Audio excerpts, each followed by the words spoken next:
Hi there, I'm Dr. Rolanda Fabian, wife, mom, educator, veteran, wellness enthusiast, and I'm also the proud founder of Bright Idea Consulting.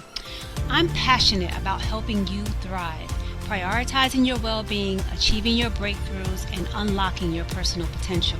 Here, we dive into practical tips, inspiring conversations, and transformative strategies to help you navigate life's challenges with confidence and grace.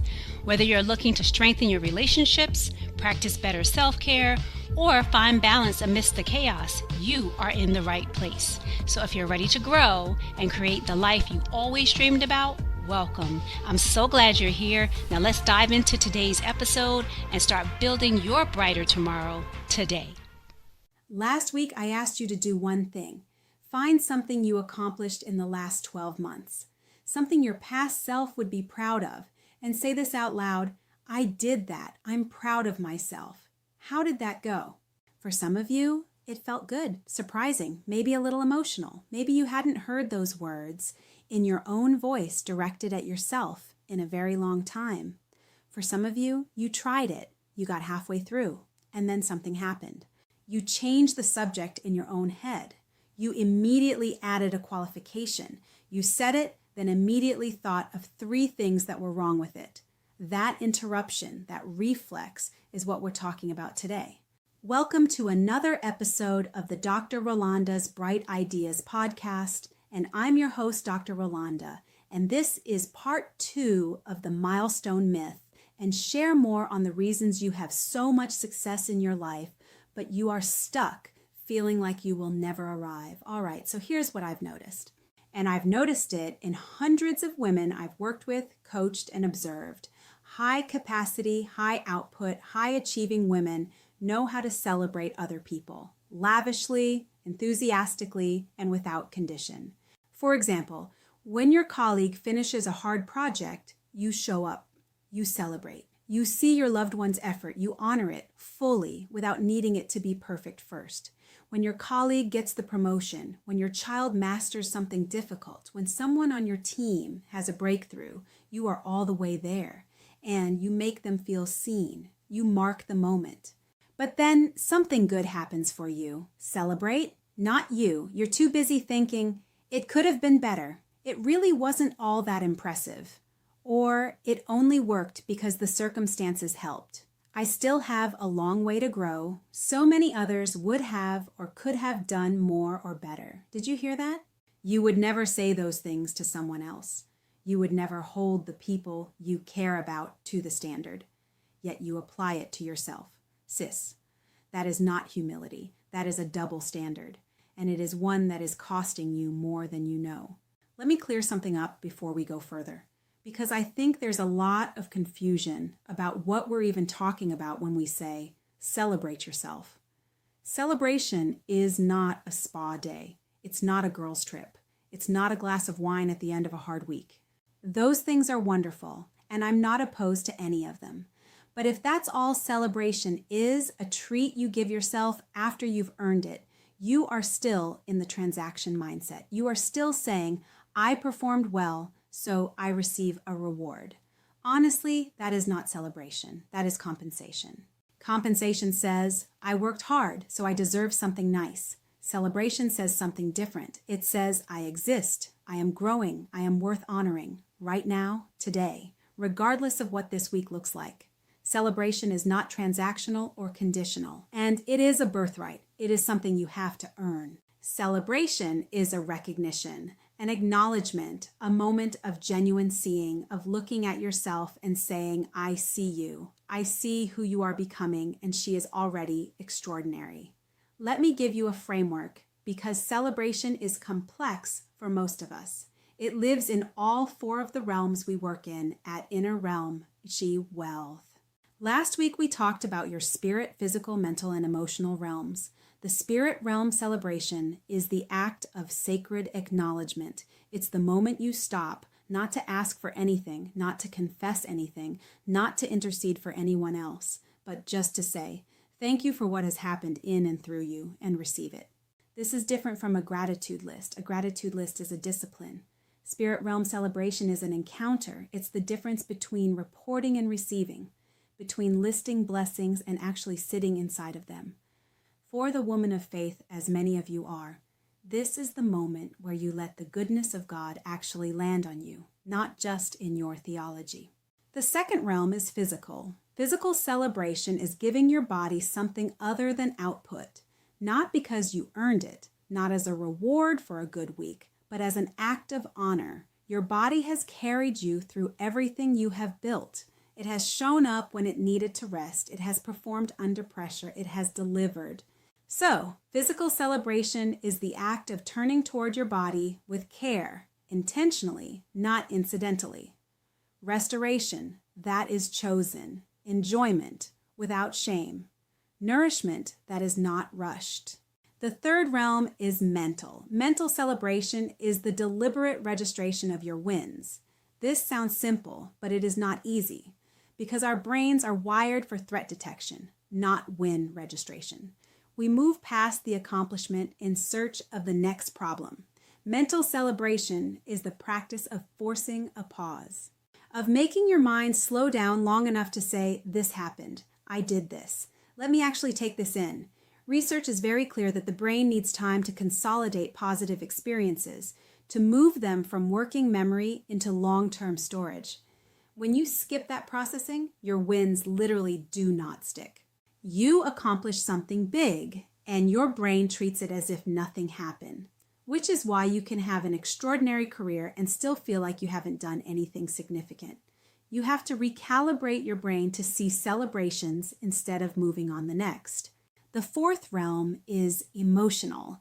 Mental is hard, but this is the hardest one for most high achievers. Emotional celebration means letting yourself feel, but without managing the feeling, not packaging it into something presentable. Actually feeling the peace, the love, the joy, the relief, the satisfaction. And I know that many of you have been managing your emotions so efficiently for so long that this feels almost impossible. You feel a flicker of delight and immediately redirect it into the next task. You feel joy and immediately scan for what could go wrong. That was a survival reflex that is no longer serving you. Emotional celebration is learning to sit in the good feeling long enough for it to mean something, even if it's 60 seconds, even if it's uncomfortable, especially if it's uncomfortable. When you build celebration into all four realms, spirit, physical, mental, emotional, it stops being an event and starts being a posture, a way of moving through your life. Underneath all of this is an identity question, and I want to go there because it's the most important piece. The question is, who do you believe yourself to be when no one is watching? When you're not performing, when you're not producing, when you're just being you? For many of us high-achieving women, the honest answer to that question is, I don't know, because I have been performing for so long that I can't always find the line between who I am and what I do. And that is not a judgment. That is a completely predictable outcome of building your life the way you have. Inside of high-pressure, high-stakes environments where your value was tied to your output. But here's the shift I want to offer you. 2 sentences, and I want you to say them both. The old story. Hey there, sorry to interrupt, but I just want to know if you're enjoying the show so far.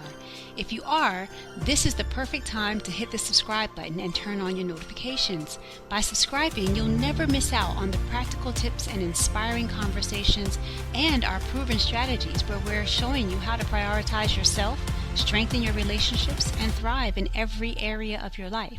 Did you know that most of our listeners say these episodes have given them the clarity and tools that they needed to start making real changes? So don't miss out. Subscribe now and stay connected to the community that's all about helping you grow and glow. All right, now let's get back to the show. The old story, I will be worthy of celebration when fill in the blank. No. The new story, I am worthy of celebration because I exist, period. Not because of your title, not because of your degrees, not because of how well you hold it together or how many people are depending on you or how impressive your resume is, just because you are here, because you are growing. because you have chosen day after day after day, even through seasons of difficulty and uncertainty or exhaustion, to keep becoming. And that is extraordinary.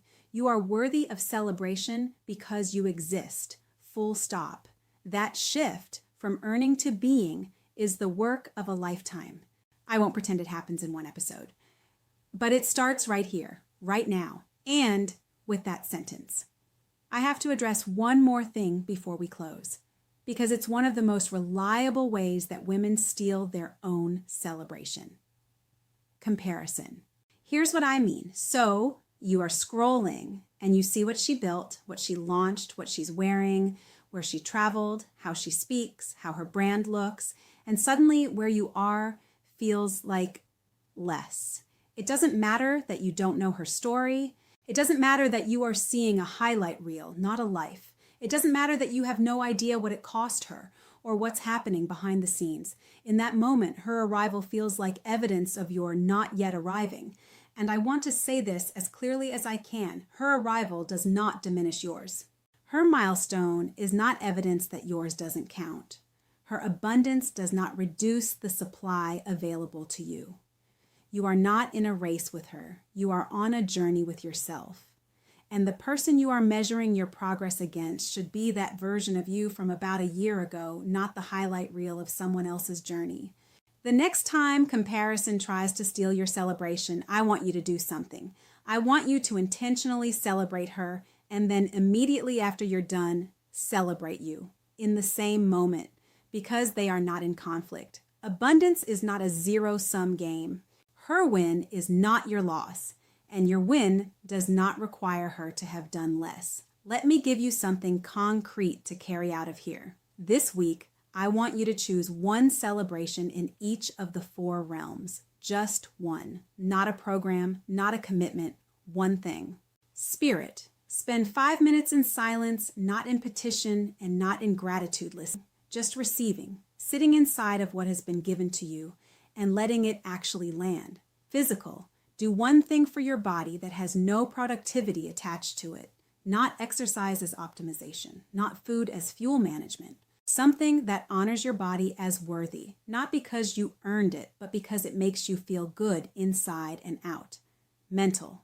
Write down 3 things you have accomplished in the last 90 days. Not goals, accomplishments, things you actually did. And read them out loud to yourself. Then say, this is evidence of who I am. Emotional. The next time something good happens, even something small, don't redirect. Don't rush past it. Don't immediately move to the next thing. Let yourself feel it for at least 60 seconds. Set a timer if you need to. 60 seconds of actually being in that space of peace and accomplishment. Those 4 practices, as simple and seemingly unsexy, are available to you right now. They are beginning of a posture of celebration. We are closing out our celebration series today, but the practice doesn't have to end here. In fact, it shouldn't end here. This message is the foundation that everything else we do is built on, because you can't do the full work of transformation. You can't move through the stages of arriving. You can't embrace your evolution. You can't step into the next version of yourself if you don't believe that the woman you are right now is worth showing up for. She is. And she has always been. Now it's time for her to know it. If you want to do this work at a deeper level, if you're ready to map your actual depletion and start building the real sustainability strategy, the Wealth Wake Up Masterclass is where you need to be. Come join me at mc.brightideaco.com. I'm Dr. Rolanda. This is Dr. Rolanda's Bright Ideas, the podcast. It's my pleasure being on this journey with you. I will see you in the next episode, but remember until then, the celebration isn't coming. It's already here. Tag, you're it. Be blessed. Thank you so much for joining us today. I hope you enjoyed the show and found something inspiring to take with you on your wellness journey.